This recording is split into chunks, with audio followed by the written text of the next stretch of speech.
अस्सलाम वालेकुम। Programme talk shock के साथ मैं हूं आसिफ बशीर चौधरी। और मैं हूं फ़खर दुरानी। आज हम तीन मौज़ूआत के ऊपर बात करेंगे। सबसे पहले बात करेंगे पाकिस्तान तहरीक इंसाफ की कि इस्लामाबाद के एहतजाज के बाद वहां क्या चल रहा है। और इमरान खान जो है उन्होंने ये कहा है कि अभी एक आखिरी पत्ता उनके पास है, लेकिन वो उस आखिरी पत्ते के बारे में किसी को नहीं बताएंगे। ये पता क्या है, इसके ऊपर भी बात करेंगे। उसके अलावा एक खुशखबरी है हमारे पास पाकिस्तानियों के लिए, जो दुनिया भर में मौजूद पाकिस्तानी हैं उन सब के लिए, कि पासपोर्ट का जो बैकलॉग था वो अब तकरीबन ख़त्म होने वाला है। और इस हवाले से बड़ी अहम तफसीलात हम आपको बताएंगे। और अगले एक हफ्ते के दौरान तमाम लोगों को रूटीन में पासपोर्ट मिलना शुरू हो जाएंगे। और तीसरी जो हमारे पास स्टोरी है वो इस्लामाबाद में हुई, परसों रात हुई वो अहम शादी है। आईएसआई के डीजीसी जो हैं फैसल नसीर, उनके बेटे की शादी, उसके हवाले से कुछ अहम तफसीलात हमारे पास मौजूद हैं। हमने कल के प्रोग्राम में भी उस पर बात की थी, कुछ आज बात करेंगे। तो फ़खर, कैसे हैं आप? अल्लाह के शुक्र। आप खैरियत चौधरी से साहब, हैं? आप सुनाएं खैरियत एजाज से? तो चले गए हैं बाहर, जी तो बिल्कुल। अब उनकी अदम मौजूदगी में हमें इस शो जिम्मेदारी को हमने करना होगा। संभालनी है। तो आप सुनाएं, खैरियत से हैं? आप अल्लाह के ठीक ठाक करम। हैं? आज रब्ता नहीं हो रहा था दिन को, किधर गायब थे आप? बस मैं ट्रैवल कर रहा था तो शायद इस वजह से वो नहीं अच्छा हो अच्छा पाया। अच्छा अच्छा। चौधरी साहब, पहले मेरा ख्याल है कि सियासत से ज़्यादा ना, जो एक आपने शादी का जिक्र किया है, उससे शुरू करते हैं। अच्छा बड़ी अच्छा। अहम जो है, इस हवाले से मुझे ये बताएं कि क्या कोई अहम इसमें चीज़ें आई हैं। देखें फ़खर, जो फैसल नसीर हैं, डीजीसी हैं आईएसआई के, उनके बेटे की शादी हुई है परसों इतवार को। और शादी इस लिहाज से बड़ी अहम थी कि उसमें मुल्क की बड़ी अहम शख्सियात आई हुई थी। आपकी सारी वफाकी काबीना थी, सियासी क़यादत थी, वज़ीर आज़म थे, वफाकी वज़रा थे, और आर्मी चीफ भी थे। और इस हवाले से हमने कल कुछ डिटेल्स बताई थी। बल्कि हमने ये भी बताया था कि किस तरह वज़ीर दिफा जो हैं उनकी गाड़ी जो है अहम शख्सियत के रूट में फंस गई, पिंडी की अहम शख्सियत के रूट में वो फंस गए थे अच्छा। थोड़ी देर के लिए। मैं भी वहाँ पे था।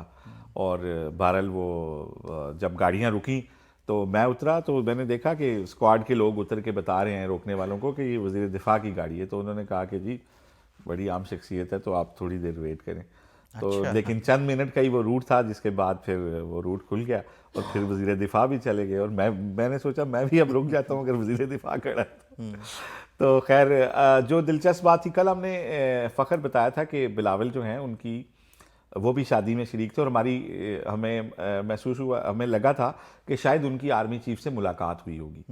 लेकिन हमारे जो ज़राए हैं वो ये बता रहे हैं कि बिलावल जो हैं उनकी आर्मी चीफ से मुलाकात नहीं हुई। उसकी वजह ये थी कि आर्मी चीफ सैयद आसिम मुनीर जो हैं वो इस शादी में कुछ देर के लिए आए थे, और वो 20-25 मिनट रुकने के बाद ही वो चले गए थे। और बल्कि दिलचस्प बात यह है कि उनके लिए जो मखसूस टेबल था वो उसके ऊपर भी नहीं बैठे। अच्छा। इस सारे अमल के दौरान वो जो ही आए तो वो वहाँ पे एक ही एम्बेसडर इनवाइटेड थे, सऊदी एम्बेसडर। तो उनकी मुलाकात हुई, आर्मी चीफ सीधे उनकी तरफ गए, वो भी आर्मी चीफ की तरफ लपके। तो उनसे उनकी मुलाकात हुई सबसे पहले, और थोड़ी देर गुफ्तगू भी हुई। और फिर वो उनके साथ ही मूव हुए, बाकी लोगों से मिले। और तकरीबन 20 से 25 मिनट वहाँ ठहरने के बाद वो फिर आर्मी चीफ वहाँ से चले गए थे। लेकिन बिलावल जो हैं वो इस इवेंट में काफ़ी ताख़ीर से आए थे। अच्छा। और वो जब आए तो आर्मी चीफ वहाँ पे नहीं थे। तो ये इस कंटेक्स्ट में हम बता रहे हैं कि जो 26वीं आईनी तरमीम हुई थी उसमें बिलावल ने क्योंकि लीड किया था, और वो तवक्को करते थे कि ताकतवर हलकों में उनकी पजीराई पहले से बढ़ जाएगी। लेकिन उनको मालूम नहीं था, जब आर्मी चीफ और सर्विसेज चीफ की जो टेन्योर 5 साल करने का बिल था, तो इस हवाले से बिलावल जो हैं वो 11th आवर पे उनको मालूम हुआ। तो अच्छा। इस बात पे वो थोड़े डेस्परेट भी हुए।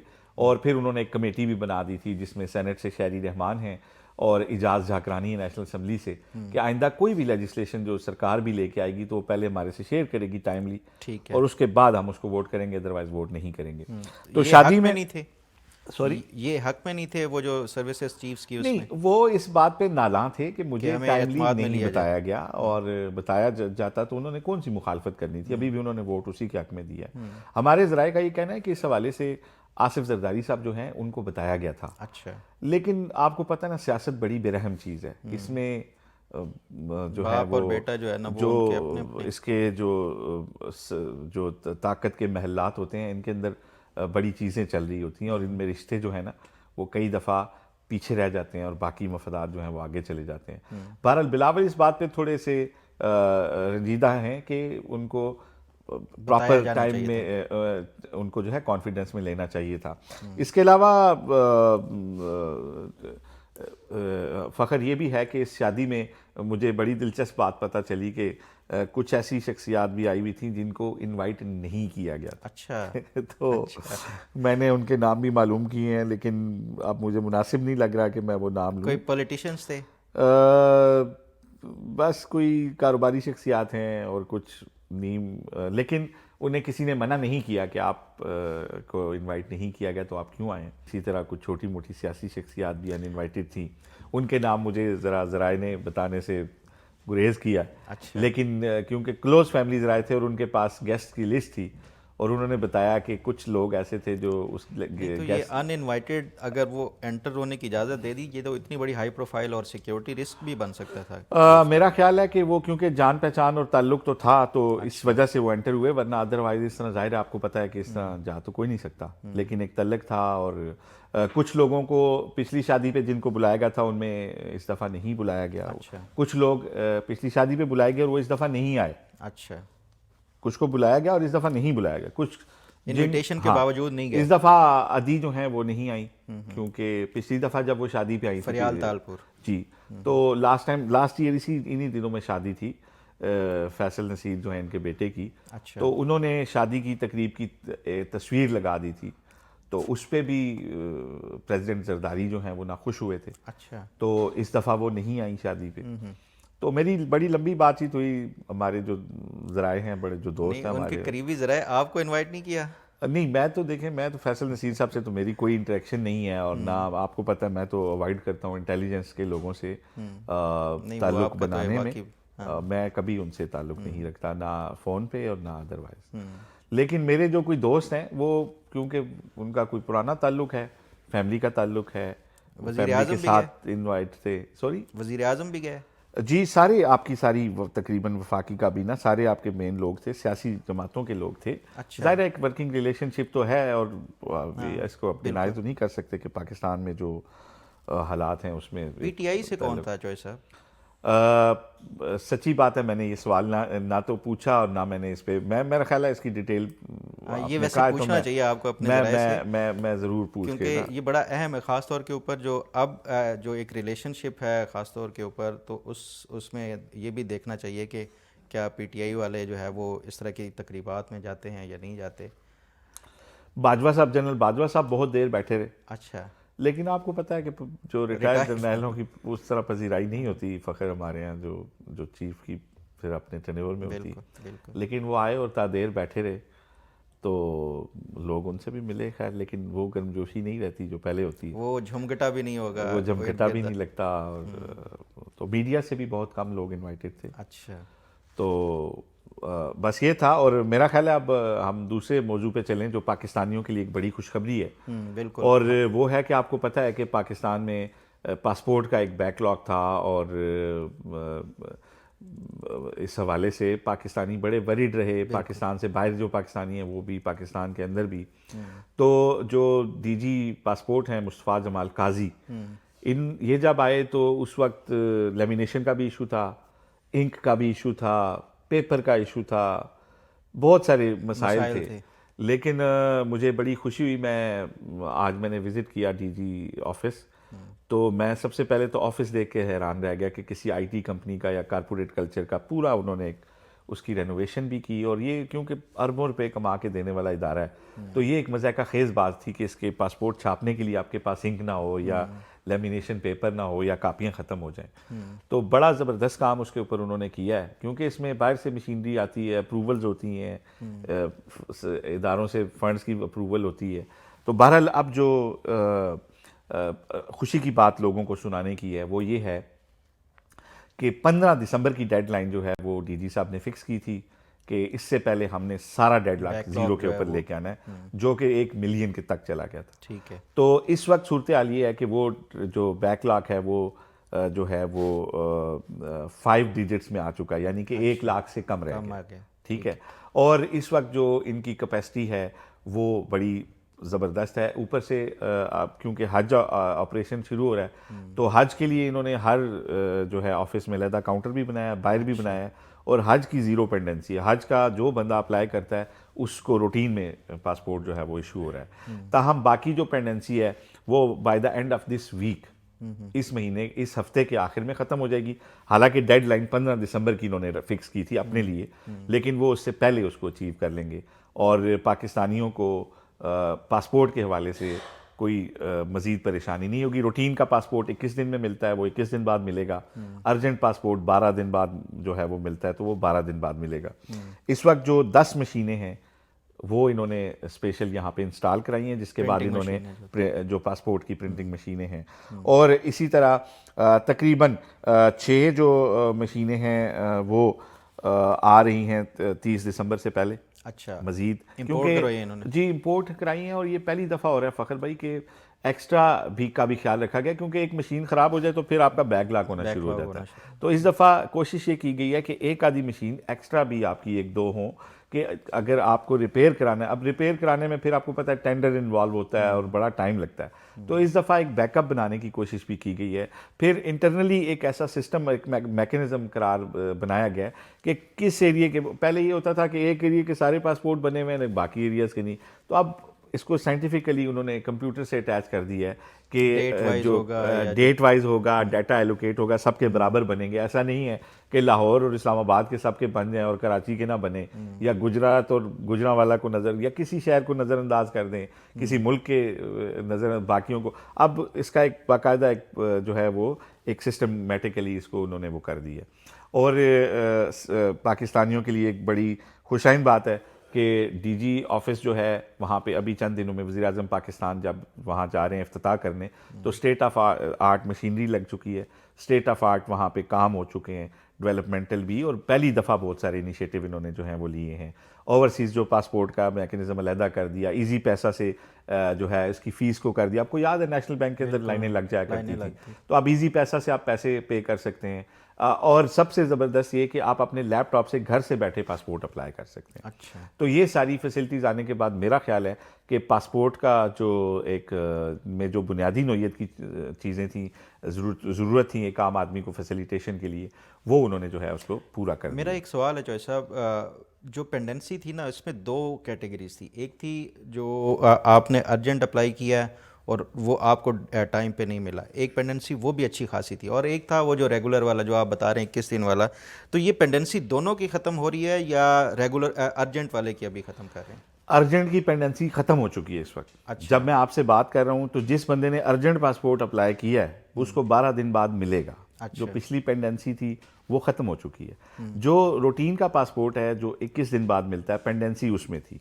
अच्छा, ये जो अर्जेंट की पेंडेंसी थी, ये पहले मरहले में बाहर से जिन लोगों ने अप्लाई किया था वो ख़त्म की गई, फिर बड़े शहरों की गई, और आखिर में बाकी छोटे शहरों की मिला के अभी इन्होंने पिछले वीक में इस टारगेट को अचीव किया है। इस अर्जेंट पासपोर्ट में से शायद कुछ लोग हों जिनको पासपोर्ट अगर नहीं मिला तो उनके बॉक्स नंबर जारी हो चुके होंगे, वो अब इस वक्त ट्रांसपोर्टेशन के मरहले में। अच्छा। जिस तरह आपको पता है कि पासपोर्ट यहाँ से छपता तो पाकिस्तान में है, डीजी ऑफिस में छपता है, तो यहीं से फिर ये अमेरिका भी जाता है, पूरी दुनिया में जाता है, पाकिस्तान के तमाम शहरों में जाता है, तो इसके डिस्पर्स होने में भी एक सर्टन टाइम लगता है। विद इन द कंट्री मेरा ख्याल है 2 से 3 दिन लगते हैं, और अब्रॉड जो है वो हफ्ता या 10 दिन लगते हैं। तो सॉरी आप बात कर। क्योंकि मेरा हमने इधर ही टॉक शॉक पे एजाज़ के साथ मैंने वो किया था, प्रोग्राम किया था। मेरे अपने जानने वाले मतलब कुछ लोग थे जिन्होंने अर्जेंट पासपोर्ट के लिए अप्लाई किया था और अगस्त में किया था, तो कोई 10-15 दिन पहले जो हमने प्रोग्राम किया था तब तक भी उनको नहीं मिला था। तो ये देखें आप 2-2, 3-3 महीने की जो है ना अर्जेंट वाली फ़ीस आप अर्जेंट की ले रहे हैं, और पासपोर्ट लोगों को नहीं मिल रहे थे, लोगों के उम्रे के जो है वो मिस हो रहे थे, जो टिकट्स वगैरह ज़ाय हो रहे थे। तो मेरा ख्याल है ये बड़ा अच्छा वो अब उन्होंने किया है। बड़ा ज़बरदस्त काम था, पाकिस्तानी बड़े इसमें परेशान थे, और ये जो एक काम था ना, इसमें आपको पता है अदालतों के स्टे थे। मतलब आपने एक कंपनी से लेमिनेशन पेपर ले रहे हैं तो आप ऐसा नहीं हो सकता कि आप कोई इशू आ गया और मामला अदालत में है या पेंडेंसी बढ़ रही है तो आप जाके किसी दूसरी कंपनी से ले लें। आपने पहले वो इशू रिजॉल्व करना है। आपकी इंक आ रही है तो किसी कंपनी से आ रही है, किसी टेंडर के तहत आ रही है। आपको पता है सरकारी कामों में इसीलिए तो ताख़ीर होती है। लेकिन इन सब चीज़ों को ओवरकम ना सिर्फ किया गया बल्कि पासपोर्ट ऑफिस के लोगों को यहाँ तक कहा गया है कि अब वो हफ्ता और इतवार आके काम कर रहे हैं और ओवर टाइम के अलावा उनको खाना भी दिया जा रहा है ताकि इस पेंडेंसी का मुस्तकिल हल निकाला जाए। और सबसे अहम बात इन्होंने ये की है कि जो डेली की आपकी जो पासपोर्ट छापने की सलाहियत है उसको बढ़ाया है। पासपोर्ट छापने की सलाहियत बढ़ाने से ये है कि अगर आपका 60,000 पासपोर्ट डेली अप्लाई होता है और आप 80 छापने की कैपेसिटी रखते हैं तो पेंडेंसी कभी भी नहीं होगी। आप देखें ना, जिस तरह हमारे शहर में पिछले दिनों 3-4 दिन कोई दफ्तर काम नहीं कर सका, लेकिन पासपोर्ट तो अक्रॉस दी पाकिस्तान लोग जो है वो और अक्रॉस दी वर्ल्ड अप्लाई कर रहे हैं, तो एक पेंडेंसी नेचुरल होगी ना कि आप दफ्तर नहीं आ सके। तो अब अगर आपकी कैपेसिटी ज़्यादा है उससे, और होनी चाहिए हमेशा 10-20 हज़ार की, तो आप उसको अगले एक वीक में उसको ओवरकम कर लेते हैं। तो अब पहली दफ़ा इन सारी चीज़ों का ख्याल रखा गया है और आपको जो आपके अजीज़ों ने पासपोर्ट बनाए हैं वो अब आपको बताएंगे कि उनके पासपोर्ट या तो उनको मिल चुके हैं, और अर्जेंट वाले तो उनको मिल चुके हैं, और जो ऑर्डिनरी वाले थे उनके पासपोर्ट का भी बैकलॉग जो मैं बता रहा हूँ कि अगले एक वीक के अंदर क्लियर हो जाएगा, जिसकी डेडलाइन 15 दिसंबर है। वैसे जो उन्होंने अपने लिए फिक्स की थी, सारे स्टाफ को बताई थी कि 15 दिसंबर वो दिन होगा जिस दिन हम ये अनाउंस करेंगे कि हमारी पेंडेंसी ज़ीरो होगी है। तो अब वो एक हफ्ता पहले अचीव हो रहा है। तो मेरा ख्याल है कि ये एक अच्छी खबर थी, हमने कहा इसको भी शामिल कर लें। तो अब मेरा ख्याल है आपसे पूछें जो क्या चल रहा है फ़खर पीटीआई में धरने के बाद जो एक दूसरे के ऊपर इल्ज़ामात का सिलसिला था लीडरशिप की, तो क्या उसमें क्या हो क्या रहा है? अच्छा जॉय साहब, पहली बात तो ये है कि ये जो धरना हुआ उसमें जो हलाकतों के हवाले से ये जो सारी चीज़ें हैं जो ऑलरेडी रिपोर्ट हो चुकी हैं मीडिया के ऊपर, पहले पीटीआई की तरफ से ये बताया गया 200 कई सैकड़ों के हिसाब से वो कर रहे थे सोशल मीडिया के ऊपर, लेकिन अब तो इनकी आहिस्ता आहिस्ता जो लीडरशिप है वो ख़ुद भी किसी ने 12 का है, किसी ने 14 का है, और उसमें से भी जो रिकॉर्ड दिया गया है या जो उनका वो 6 का ही दिया गया, उससे ज़्यादा अभी तक नहीं दिया गया। लेकिन ये जो एक नाकामी थी ये पीटीआई के लिए, इसमें कोई शक नहीं है कि ये बहुत बड़ा एक फेलियर था पीटीआई के लिए, जो ये मुतालबात के लिए आए थे और एक दिन भी नहीं टिक सके। वो उसके बाद जो इनके आपस में एक ऑब्वियस था कि जो इख्तलाफात हैं वो भी बढ़ने हैं। जो अली अमीन गंडापुर और बुशरा बीबी के दरमियान जो इख्तलाफात थे, सिर्फ अली अमीन गंडापुर तक नहीं है, जो मेरी इतलात हैं कि पीटीआई की जितनी भी लीडरशिप इस टाइम है वो सब इस टाइम उनको बुशरा बीबी के साथ तहफ़्फ़ुज़ात हैं। तहफ़्फ़ुज़ात इस वजह से हैं कि जिस तरह वो उनको ट्रीट कर रही है, ये मीडिया के ऊपर रिपोर्ट हुआ है जिस तरह का कि जो बंदा ना नहीं लाया बंदे तो वो क्या है, वो बगैरत हैं, या इस तरह की कोई जो है वो पहले से ही रिपोर्ट हो चुका है। तो जो पीटीआई की ओवरऑल जो यहाँ पे मकामी क़यादत है वो तंग है। फिर आज दी न्यूज़ के जो एडिटर इन्वेस्टिगेशन है अंसार अवासी साहब, उनकी बड़ी एक अहम ख़बर उन्होंने वो की है जिसमें उन्होंने मुख्तलिफ पीटीआई के जो रहनुमा हैं उनको कोट किया, और वो ये है कि इस टाइम जो पीटीआई की जमात और जो मौजूदा क़यादत है वो यरगमाल बन चुकी है। चंद एक जो सोशल मीडिया के ऊपर जो इनके बैठे हैं पीटीआई के, और वो भी बैरून मुल्क जो बैठे हैं, उनके हाथों, और चंद हॉकिश एलिमेंट जो पीटीआई के हैं उनके हाथों, कि कोई भी अपनी मर्ज़ी का बयान हो, कोई भी अपनी मर्ज़ी के कोई फ़ैसला लेना हो वो नहीं ले सकते। इवन ये भी आज उनकी जो स्टोरी में वो कोट किया गया, वो ये कहते हैं कि जब ये संगजानी के ऊपर धरना देना है या डी चौक आना है, इसके लिए हुकूमत के साथ मुज़ाकरात किए जा रहे थे, तो उस टाइम जो पीटीआई के लीडर्स थे वो उन्होंने ये तक वो नहीं कर सके, अफोर्ड कर सके, या इवन वो कर सके कि उनका नाम मीडिया के ऊपर है कि ये फ़लाँ लोग हैं जो हुकूमत के साथ मुज़ाकरात कर रहे हैं, क्योंकि वो कहते हैं कि पीटीआई के लोग उनको यहाँ पे रहने तक नहीं देंगे। इतना ज़्यादा इनको खौफ बढ़ चुका है जो चंद एक जो सोशल मीडिया को कंट्रोल कर रहे हैं पीटीआई के। फिर अगर उसकी एक और एग्ज़ाम्पल मैं आपको बताऊँ, कल बैरिस्टर गौहर जब इमरान खान से मुलाकात करके आए, उन्होंने मीडिया से टॉक की, उसमें उन्होंने इमरान खान के हवाले से बड़ी अच्छी और पॉजिटिव चीज़ें बताई, जिसमें उन्होंने कहा कि हमने इमरान खान को ब्रीफ़ किया है, तो इमरान खान ने बड़े दुख का इज़हार किया है कि जो पीटीआई के अपने वर्कर्स जो मारे गए, या इवन जो बाकी रेंजर्स और उनके हवाले से भी, बाकी चीज़ों के हवाले से भी, कि पंजाब के लोगों के हवाले से जो उनके लीडर्स थे, हम समझ सकते हैं कि उनके ऊपर पाबंदियाँ थी और नहीं पहुँच सकी। मतलब पॉजिटिव चीज़ें और पॉजिटिव एक इमेज पेश किया उन्होंने बैरिस्टर गौहर ने। लेकिन उसके चंद घंटे के बाद आपने देखा होगा इमरान खान का ट्विटर के ऊपर उनके अकाउंट से ट्वीट किया गया, जिसमें एक बार फिर एक जारहाना जो ज़बान इस्तेमाल की गई। आज फिर जो इमरान खान की तरफ से आया है कि मेरे पास एक जो है वो आखिरी जो कार्ड है वो मेरे पास है, और बाकी फिर जो कल मुझे तफसीलात पूरी नहीं पता चली थी आज पता चली है, तो फिर उसके बाद हम अपनी हिकमत अमली। ये कार्ड कौन सा है वैसे फखर? चौधरी साहब, जो कार्ड था ना वो 24 नवंबर का पीटीआई चल चुकी है। ये एक फ़ाइनल कॉल भी इसीलिए वो दिया गया था क्योंकि ये जो एक अग्रेसिव जो एक पॉलिसी थी, मतलब वो फुल अपनी फ़ोर्स के साथ आए भी, सब कुछ जो फुली इक्विप्ड थे, लेकिन उसके बावजूद भी नहीं वो हो सके, कामयाब हो सके। तो मेरा ख्याल है कि जो कार्ड है ना वो एक ही है, जो अगर प्रैक्टिकली देखा जाए, सियासी तौर के ऊपर देखा जाए, वो वही है जो आज से कोई मेरा ख्याल है 6-7 महीने पहले वो डीजी ISPR ने एक प्रेस कॉन्फ्रेंस में भी कहा था कि इमरान खान जब तक माफ़ी नहीं मांगेंगे तब तक इनके साथ कोई बातचीत नहीं हो सकती। मेरा ख्याल है आखिरी कार्ड इनके पास वही है, इमरान खान माफ़ी मांग लें और उसके बाद जो मुज़ाकरात और ये सियासतदानों के साथ जब तक ये रास्ते नहीं खोलेंगे, उनके साथ मिल बैठ के वो नहीं करेंगे, ये इनके जो चंद हॉकिश लोग हैं वो इसी तरह अगर अग्रेसिव और जारहाना पॉलिसी अपनाते रहेंगे ना, तो ये पीटीआई के लिए मसाइल और पीटीआई के लिए ये जो इस तरह के जितने भी वो हैं रास्ते मसदूद होते जाएंगे, बजाय इसके कि इनके लिए कोई राहें खुलें।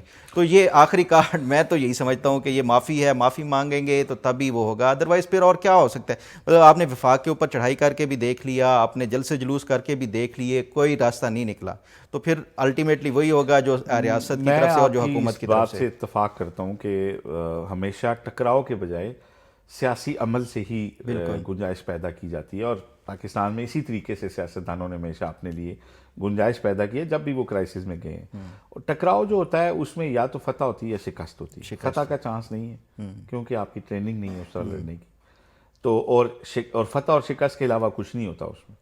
सियासी अमल एक ऐसा अमल होता है कि जिसमें आप एक कदम आगे बढ़ते हैं, 2 कदम पीछे हटते हैं, 2 कदम आगे बढ़ते हैं, 1 कदम पीछे हटते हैं, तो आप कुछ ना कुछ स्पेस अपने लिए पैदा करके रेलिवेंट होते हैं और दोबारा से आप पावर गेन कर सकते हैं। तो मेरा ख्याल है ये पीटीआई जितना जल्दी ये समझ ले कि बाकी स्टेक होल्डर्स, क्योंकि जिनको अभी तक खान साहब नहीं मानते, कल एजाज से भी ये बात कर रहा था कि उनके जेहन में यह है कि मेरी टारगेट ऑडियंस जिसको ये बताया गया ना कि इमरान के अलावा सब चोर हैं, अगर मैं इन लोगों से बात करूंगा तो वो शायद नाराज हो, हालांकि गलतफहमी उनकी। तो खान साहब अब अगर जितना जल्दी फैक्ट्स को रियलाइज़ कर लें कि बाकी स्टेक होल्डर्स भी हैं और कम अज़ कम अपोजिशन के लोगों को साथ लेके चलना शुरू करें। ये सारी काल अकेले उन्होंने दी, सारे मुतालबात उनकी ज़ात के गिर्द घूमते थे, मुझे निकाला जाए, मेरे मुकदमे ख़त्म किए जाए, मेरा मैंडेट दिया जाए।